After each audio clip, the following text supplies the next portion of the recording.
Good morning বন্ধুরা, আজকে সকাল সকাল বেরিয়ে পড়লাম আমি। আর এটা ছিল আমার এই পেজের ফার্স্ট ভিডিও। আর ভিডিওটা কেমন হচ্ছে তোমরা আমাকে জানিও। আর যদি কোনো রকম ভুল ত্রুটি হয় তোমরা আমাকে কমেন্ট করে জানাতে পারো।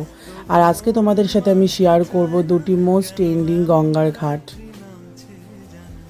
সব সত্যি মিথ্যে দিন বলছে যেতে যেতে মন গুমরে গুমরে মরছে কি উপায়। জানি স্বপ্ন সত্যি হয় না, তবু মন মানতে চায় না, কেন এমন রাত্রি নামছে। ভিডিওটা তোমাদের কেমন লাগলো আমাকে অবশ্যই জানিও। মনে হয় এখানে সকালে আসি বা বিকালে আসি, যে সবসময় এখানটায় থাকি, তবে বাড়ি থেকে অনেকটা ডিস্টেন্স হওয়ার কারণে এখানে আসা হয়ে ওঠে না সবসময়। তাও সপ্তাহে আমি 1 থেকে 2 বার এখানে আসি। আর দেখো, সকাল সকাল এরকম প্রকৃতির মাঝখানে সময় কাটাতে যেন খুবই ভালো লাগে। যার মনে যত দুঃখ সবই যেন এখানে আসলে মিটে যায়, সে মনের মানুষের কষ্ট হোক কিংবা ফ্যামিলি প্রবলেম হোক।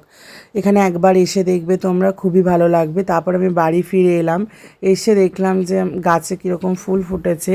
যেহেতু আমি এই গাছগুলোকে প্রতিদিনই পরিচর্যা করি, দেখো আমার অনেক রকমের গাছ আছে বাড়িতে।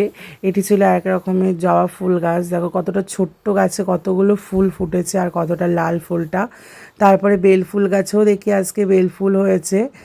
আর এই বেল ফুলটা কি নাম কি, তোমরা যদি কেউ আমাকে জেনে থাকো বলো, কেন আর এক রকমের বেল ফুলের গাছ আছে, সেই গাছগুলো আমি লাগাতে চাই বাড়িতে। তারপরে এই পদ্ম গাছটা পরিচর্যা করছিলাম, একটু জল দিচ্ছিলাম, তাই ভাবলাম তোমাদের সাথে একটু শেয়ার করি। দেখো পদ্ম গাছে কড়ি এসছে 3টে।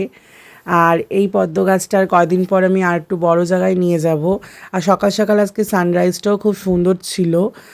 তারপরে আমি ভগবানের দর্শন করে নিলাম, আর তোমরাও করে নাও। Good bye all friend.